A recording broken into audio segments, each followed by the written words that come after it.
नगर में एक चोर रहता था और उस नगर में सेठ भी रहते थे, नेता भी रहते थे। सेठों को नगर सेठ कहा जाता था, चोर को नगर चोर कहा जाता था। नगर का चोर था, लगभग सबसे पहचान हो गई थी उसकी। लेकिन उस चोर में विशेषता थी, अपने नगर में चोरी नहीं करता था और दूसरे चोरों को भी करने नहीं देता था। इसलिए नगर के सभी लोग उसको रक्षा करते रहते थे, क्योंकि वो नगर की रक्षा करता था। कुछ चोरों में भी सिद्धांत होता है।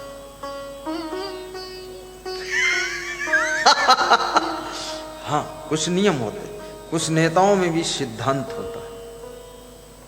पुलिस जवानों में भी अपना अपना सिद्धांत, प्रामाणिकता होती है। और जो सैद्धांतिक व्यक्ति होता है, प्रामाणिक व्यक्ति होता है, वो व्यक्ति अगर गलत भी करता है तो सीमा से ज्यादा गलत नहीं करेगा, एक लिमिट में रहेगा। एक चोर कह रहा था, मैं चोरी करता हूं लेकिन किसी के कपड़े नहीं चुराता, मेरा सिद्धांत। किसी का जेवर नहीं चुराता हूं, मेरा सिद्धांत। तो क्या चुराते हो? बोले वजन सामान लेता ही नहीं, अपने सिद्धांत पर अटल। क्या लेते हो? बोले जिसके यहां चोरी करता हूं बस रुपया अगर मिल गया तो ले लेता हूं, बाकी कुछ नहीं लेता, सामान नहीं लेता। मैंने कहा रुपया नहीं मिला तो? बोले तो उस दिन संतोष करता हूं और भगवत कृपा मानता हूं कि आज मेरे हाथों से पाप नहीं हुआ, अच्छा हुआ। सिद्धांत है। तो चोर की पत्नी, उसने एक दिन अपने पति से कहा कि तुम चोर हो और सबके यहां चोरी कर लेते हो, नगर की रक्षा करते हो। जो पुलिस वाले चोरों को पकड़ते हैं तो पुलिस अफसर के घर चोरी करो और वो न पकड़ पाए तो मैं समझ लूंगी कि मेरा पति नंबर 1 का चोर है। हर पत्नी चाहती मेरा पति नंबर 1 का पति हो, नंबर 1, नंबर 2 का नहीं। और पति भी चाहता मेरी पत्नी भी नंबर 1 की हो। तो ये नंबर 2 वाले किसके हिस्से में जाएंगे? सब नंबर 1 का ही चुनाव कर रहे हैं। हर आदमी चाहता मेरा गुरु भी नंबर 1 का हो और गुरु भी चाहता मेरा शिष्य भी नंबर 1 का हो। तो ये नंबर 2 वाले किस काम आएंगे बेचारे? तो उस चोर ने उस रात पुलिस अफसर के घर में चोरी करने को सोच लिया। अंदर घुसा। पुलिस अफसर की पत्नी ने देखा और उसी सूटकेस को खोला जिसमें रुपये थे। नोटों की गड्डी लेकर चोर भागा। पत्नी ने कहा देखो चोर गया, ले गया। पुलिस अफसर ने कहा अरे चोरों को पकड़ने की तो हम में कला है, एक छलांग में पकड़ूंगा। पुलिस अफसर उसके पीछे दौड़ा। चोर आगे आगे भागा। चोर बहुत जोर से भागा।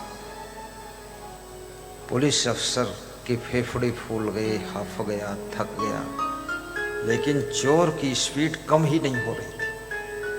तो पुलिस अफसर भी सोच में पड़ गया कि मैंने तो पुलिस लाइन में दौड़ने की ट्रेनिंग लिया है, ये नालायक कहाँ ट्रेनिंग लिया है, पकड़ में नहीं आता।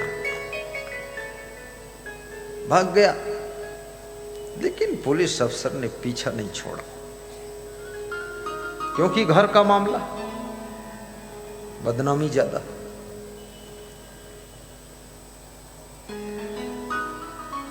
चोर ने पीछे मुड़कर देखा तो पुलिस अफसर पीछे दौड़ता चला आ रहा है। चोर भी सोचा आज गलत जगह हाथ डाल दिया। पत्नी के कहने से इतना जोश आ गया अब इस जोश का परिणाम बहुत भयंकर आ सकता है, पकड़ जाऊंगा। तो ये गांव में घुस गया चोर। उस गांव में एक छोटा आश्रम था। आश्रम की छोटी बाउंड्री थी, बिजली थी नहीं उस समय, बिजली चली गई। अंधेरे में वो बाउंड्री कूद के आश्रम के अंदर चला गया चोर। पुलिस जवान उस गली से भागता आगे चला गया। चोर बाउंड्री के पास लेटा है चुपचाप, बड़ी शांति से लेटा हुआ है। जितनी शांति से तुम अपने घर में भी नहीं लेटते हो, उससे भी अधिक शांति से चोर लेटा हुआ है, क्योंकि भय है। कभी कभी इंसान भय में भी बहुत चुप शांत रहता है। पुलिस अफसर थक गया, वापस लौट गया।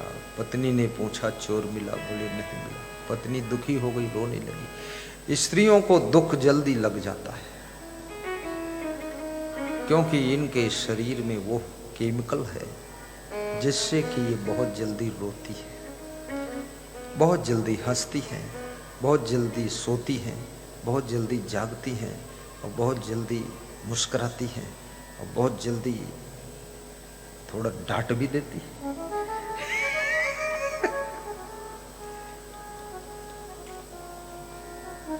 रोना सीखना है तो स्त्रियों से सीखो। इसलिए स्त्रियों का हार्ट अटैक बहुत कम होता है, क्योंकि रोने से, आंसुओं के माध्यम से बॉडी के भीतर से वह केमिकल स्रावित हो जाता है, जिसके दुष्प्रभाव से हार्ट अटैक होता है। इसलिए हार्ट अटैक का सबसे पहला इलाज है, महीने में एक बार कम से कम रो लिया करो। ये बिल्कुल सच है। अब घर में रोने में शर्म लगे तो गेहूं के खेत में जाकर रो।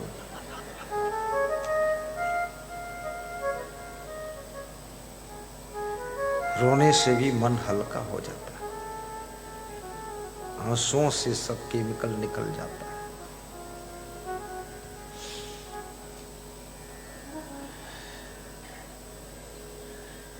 और दूसरा इलाज है हार्ट अटैक का, 24 घंटे में 2-4 बार खुल करके जोर से हंस लिया करो। और अपने परिवार के साथ यदि आप हंस सकते हैं तो 80% हार्ट अटैक की संभावना खत्म हो जाती है। परिवार के साथ बहुत कम लोग हंसते हैं, परायों के साथ बहुत लोग थोड़ा थोड़ा हंस लेते हैं। और जिस दिन से विवाह हो जाता है उस दिन से हंसना तो बहुत कम हो जाता है।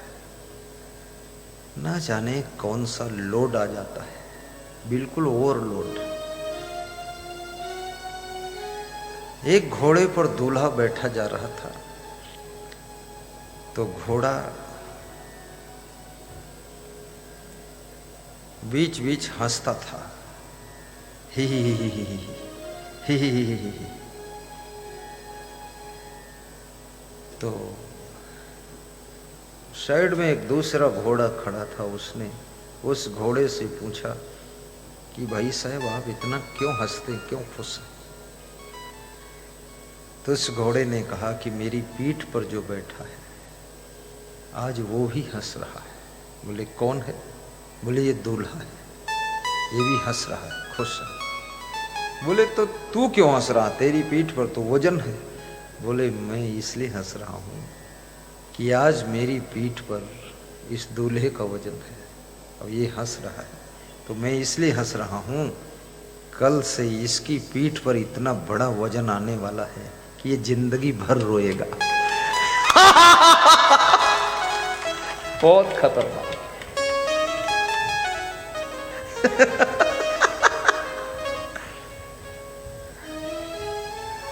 बहुत अच्छा लगा।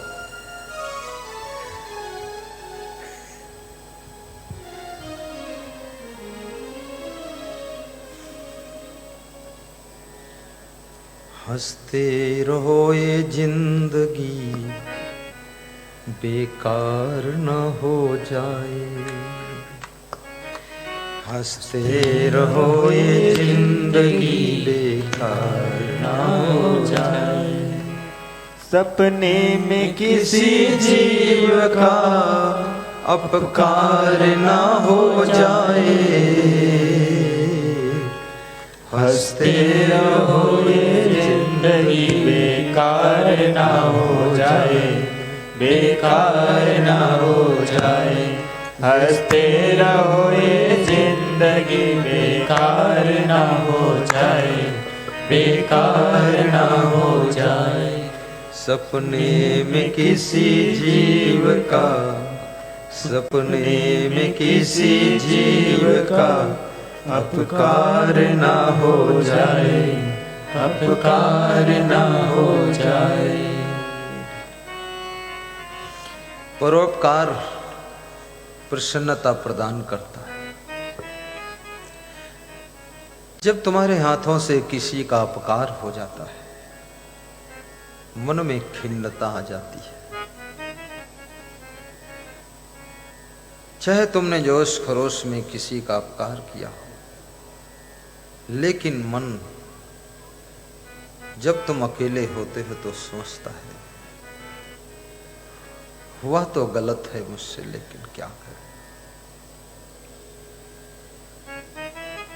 परोपकार करने वाले लोग खुशियों को प्राप्त करते हैं। सोच समझकर जीवन जीना।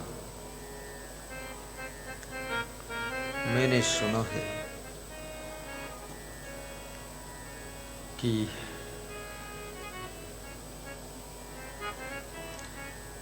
भावनगर के महाराजा अपने आम के बगीचे में बैठे हुए थे। आम का बगीचा बहुत बड़ा था,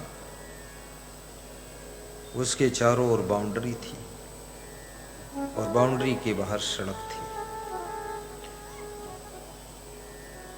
एक राहगीर 3 दिनों का भूखा बाउंड्री के बाहर सड़क पर जा रहा है। भूख की मार ईमान को बदल देती है, वक्त की मार इंसान को बदल देती है।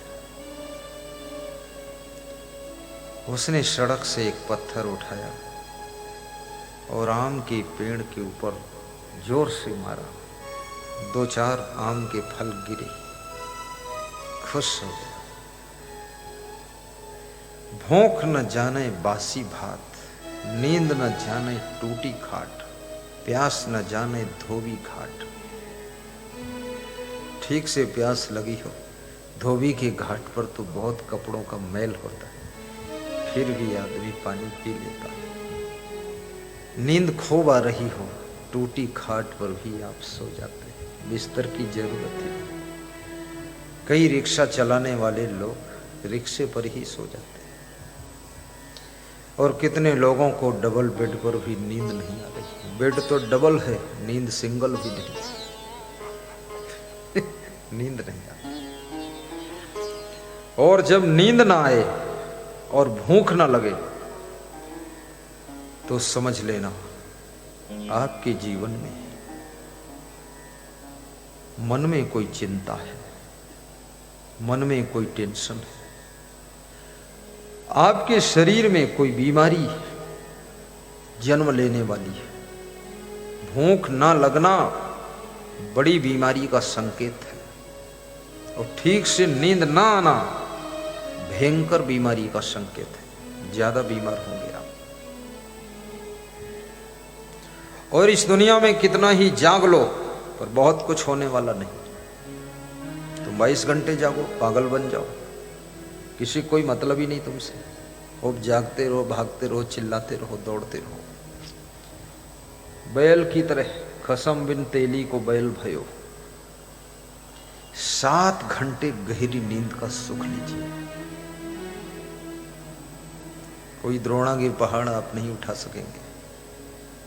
खूब सो लीजिए। और ठीक से जो सो सकता है वही ठीक से जाग सकता है। युक्ताहार विहारस्य युक्त चेष्टस्य कर्मसु युक्त स्वप्नाओ बोधस्य योगो भवत दुखा। श्री कृष्ण कहते हैं अर्जुन, जिसका आहार विहार यथा योग्य है, जिसके सुबह से शाम तक के कर्मों की चेष्टा यथा योग्य है, और जिसका शयन और जागरण यथा योग्य है, उस व्यक्ति के दुख लाखों कोस दूर हो जाते हैं, उसके जीवन में सुख का सागर लहराने लगता है। आज नर नारियों का आहार विहार बिगड़ गया है, कर्मों की चेष्टाएं बिगड़ गई हैं, शयन और जागरण सब बिगड़ रहा है।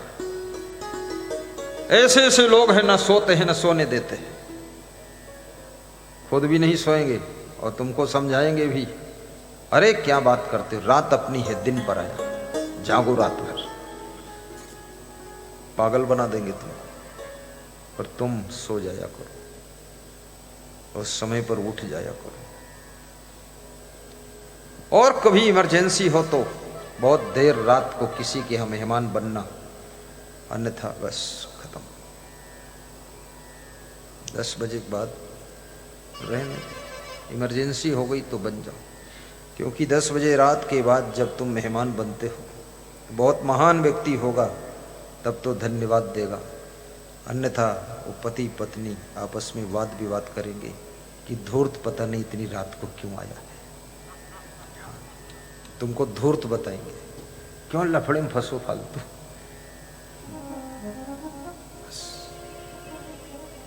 और ये भी याद रखना, अगर कोई 10 बजे 11 बजे 12 बजे रात को मेहमान बनता है तुम्हारे यहाँ, तो तुमको दिल से बहुत मानता है, इसलिए तुम्हारा चुनाव किया है, अन्यथा किसी को किसी के यहाँ रात को सोने का टाइम है ही नहीं। आपके यहाँ अगर कोई आया है तो उसको इंसान नहीं भगवान के रूप में बिठाकर सेवा कर देगा। अतिथि देवो भव। श्वेताश्वर उपनिषद के ऋषि ने कहा है, विशेष अतिथि के रूप में पूर्व विधायक नरसिंहगढ़ से श्री मोहन जी शर्मा साहब पधारे हुए। इस उम्र में भी वे बड़े ठीक ठाक दिख रहे हैं। जरा खड़े होइए, सब देख लें, आप देख लो। नहीं, अच्छा है, ठीक ठाक दिख रहे कि हाँ। अब बाल सफेद हो गए वो अलग बात है, लेकिन अंदर से मजबूत है, वे स्ट्रांग है। अभी वो 10 साल और विधायक और मिनिस्टर बन के सेवा कर सकते। अब तुम लोग चाहोगे तो फिर बना दोगे, और नहीं चाहोगे तो फिर अपना आराम करें, हमारे साथ सत्संग सुने। कृपा कर दो। कृपा सिंधु मुझे अपना बना लोगे तो क्या होगा। लिए जाओ, उधर ले जाओ। एक माला गुरु को थमा दोगे तो क्या होगा। मांगीलाल प्रजापति निवानिया से सप्रेम भेंट माला। वाह, माला दिया पर माल कुछ भी नहीं दिया। डीजल डालने के पैसे नहीं रह जाएंगे, गुरु निपट जाएंगे इस तरह की भेंट बंदगी में। हाँ,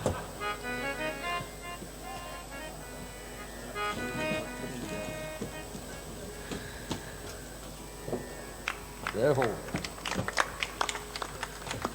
ताली बजा दो। स्वागतम स्वागतम आपके विधायक आपका। उनको ज्ञान है संत का कैसे सम्मान करना चाहिए। नमन मैं करूं आपका। आप आए, बड़ी उम्र है आपकी। आप आए, बड़ी उम्र है आपकी। बस अभी आगमन है हुआ आपका। स्वागतम स्वागतम समय का स्वागतम आपका। बोलिए सद्गुरु भगवान की जय। संतों ने स्वागतम की पंक्ति गाकर श्री मोहन भैया की उम्र बढ़ा दी। आप आए यहाँ, बड़ी उम्र है आपकी, ऐसा गाया है। आशीर्वाद है। बहुत कम उम्र जीने से भी बहुत कुछ करना तुम्हारा शेष रह जाता है। पर्याप्त उम्र जी लेने से, स्वस्थ होकर जी लेने से जो करने के लिए आए थे उसमें बहुत कुछ कर देते हो। फिर दुनिया से जाते हो तो दुनिया तुम्हारे किए हुए का आनंद भोगती रहती है। इसलिए पर्याप्त जियो। बहुत जल्दी मरने से भी कोई फायदा नहीं। आत्महत्या तो कभी मत करो। कई अफसर आत्महत्या करते हैं, कई एक्टर आत्महत्या करते हैं, कई ट्रैक्टर भी आत्महत्या करते हैं। हाँ, अकेले ट्रैक्टर गिरा पड़ा है नदी में, आत्महत्या ही तो है। कई औरतें आत्महत्या कर लेती हैं और कितने साधु भी आत्महत्या करते हैं। पहले गलत काम करते हैं, फिर आत्महत्या करते हैं। कहते मुंह दिखाने लायक नहीं रह गए। अरे तो मर जाओगे तो लाश का मुंह तो सब देख लेंगे, सब देखेंगे नहीं मुंह तेरा। आत्महत्या क्यों करते हो? जो तुम्हारे अंदर बुराइयां हैं उनकी हत्या क्यों नहीं करते हो? जो अवगुण हैं उनको ज्ञान की तलवार से क्यों नहीं काटते हो? जो तुम्हारे अंदर गलत आते हैं उनको क्यों नहीं छोड़ते हो? आत्महत्या क्यों करते हो? हत्या की जरूरत ही नहीं है। अपनी बुराइयों को मारने की जरूरत है, आदतों को मारने की जरूरत है। मन की तरंग मार लो बस हो गया भजन, आदत जरा सुधार लो बस हो गया भजन। तो बहुत गीदड़ लोग आत्महत्या करता है। ये हीरो हीरोइन खूब आत्महत्या करते हैं, बड़े उस्ताद लोग हैं। बॉम्बे से खूब एक्टिंग करते हैं, पहले टांग टेढ़ी करके खूब फोटो खिंचवाते हैं और फिर अपनी गर्दन दबा के मार देते हैं कि मर गए नंदूलाल। मर जाने तो क्या फर्क है। हाँ, दुष्ट मर गई। क्यों मरे? क्यों मरे? आप सही सलामत अगर हैं तो ना तो आपको भीख मांगना पड़ेगा, न मरने की जरूरत है, न तो दुख मिलेगा। आप जहां खड़े हो जाओगे वहीं सब आनंद ही आनंद बरस जाएगा। हाँ, सही सलामत। बोड़ा में मेरा कौन रिश्तेदार है? कोई नहीं, कोई भी नहीं, कोई पूछता भी नहीं कुछ हमसे। लेकिन लाखों लोग हमसे प्रेम करते हैं। ये हमारे शरीर से नहीं, हमारे गुणों से प्रेम करते हैं, हमारे गुणों से प्रेम करते हैं। सारा संसार गुणों को नमन करता है।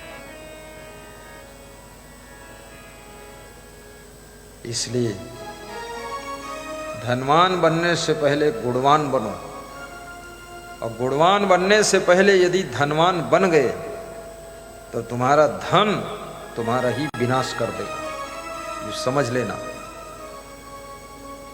धनवान बाद को बनो, पहले गुणवान बनो। विजय माल्या धनवान तो बन गया लेकिन गुणवान बना ही नहीं, तो उसी के धन ने उसका खूब विनाश किया। देश छोड़कर भागना पड़ा। कितनी शर्म की बात है। अपने देश में नहीं रह सकते। और गुणवान यदि बनना है तो गुण कहाँ मिलेंगे? बोड़ा की बाजार में, नरसिंहगढ़ की मार्केट में, भोपाल में कभी नहीं, वहां गुण नहीं मिलते। वहां वो चीनी और गुड़ मिलती है, वहां ये गुण नहीं मिलते। ये कहाँ मिलेंगे? ये सत्संग की बाजार में ही गुण मिलते हैं। सत्संग की बाजार। शंकर भगवान को लोग क्यों मानते? राम भगवान को क्यों मानते? विष्णु भगवान को क्यों मानते? ब्रह्मा जी को लोग क्यों कम मानते? ध्यान देना ईश्वर, कम मानते उनको लोग।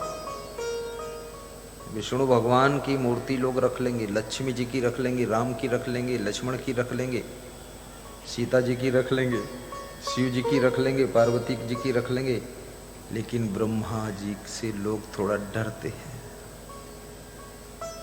मैं पूरी बात नहीं बताऊंगा क्योंकि किसी के बारे में पूरी बात बताना ही नहीं, अधूरी, ताकि अगली बार फिर आओ तो पूरी सुनने के लिए। भगवान में इतने गुण हैं। शंकर जी के डमरू में 64 गुण थे। तो सोचो शंकर जी में कितने गुण होंगे। और आजकल के आदमी में 64 गुण तो नहीं है, लेकिन 164 अवगुण जरूर है। हाँ, ऊपर से बोलता चला जा रहा ओम नमः शिवाय, ओम नमः शिवाय, और भांग घोटाए और दारू पीवाए। अरे शिव जी का नाम लेते हो, सत्यम शिवम सुंदरम हो जाओ, सत्य की राह पर चलो, जीवन को सुंदर बनाओ। और शिव का अर्थ होता है विनाशी, जिसकी कभी मृत्यु नहीं होती है।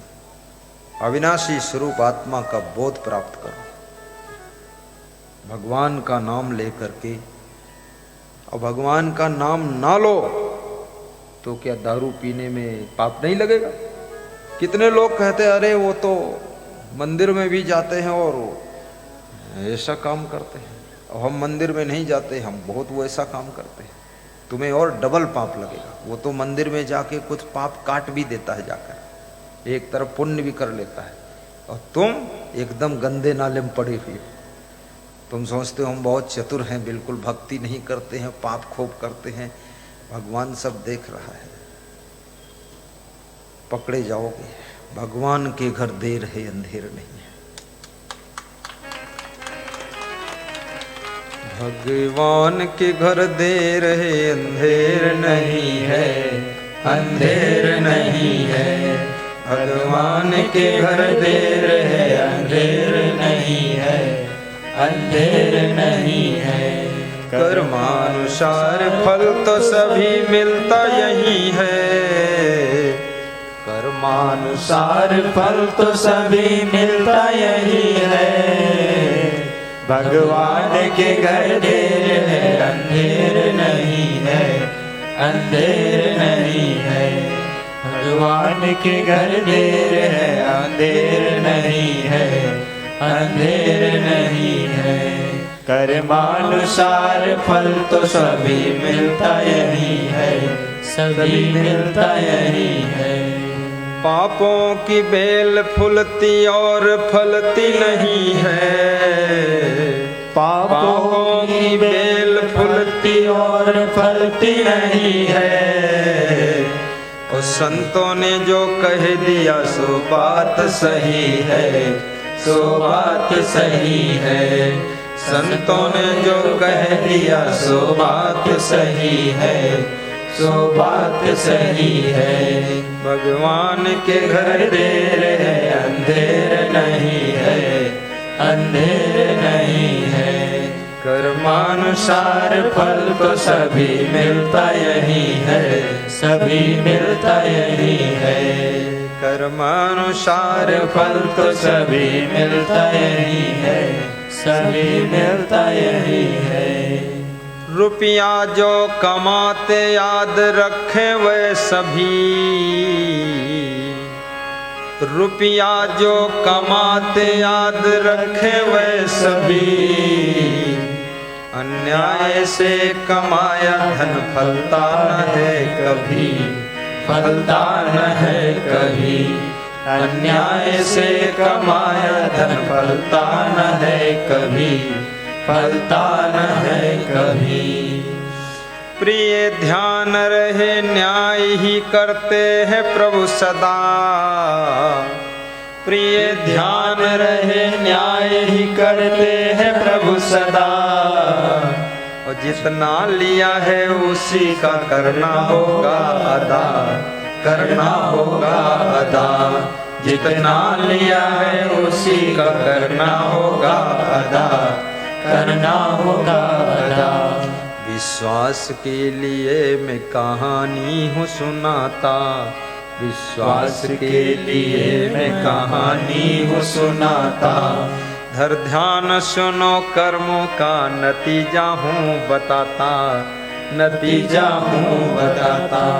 धर ध्यान सुनो कर्मों का नतीजा हूँ बताता, नतीजा हूँ बताता। कैसा विवश हो भाग्य का तो फेर यही है। भगवान के घर देर है अंधेर नहीं है, अंधेर नहीं है। भगवान के घर देर है, अंधेर नहीं है, अंधेर नहीं है। कर्मानुसार फल तो सभी मिलता यही है, सभी मिलता यही है। कर्मानुसार फल तो सभी मिलता यही है, सभी मिलता यही है।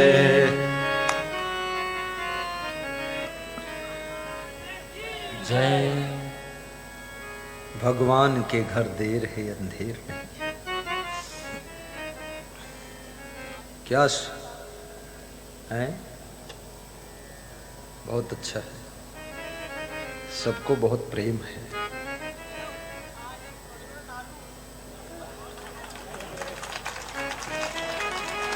बहुत अच्छा।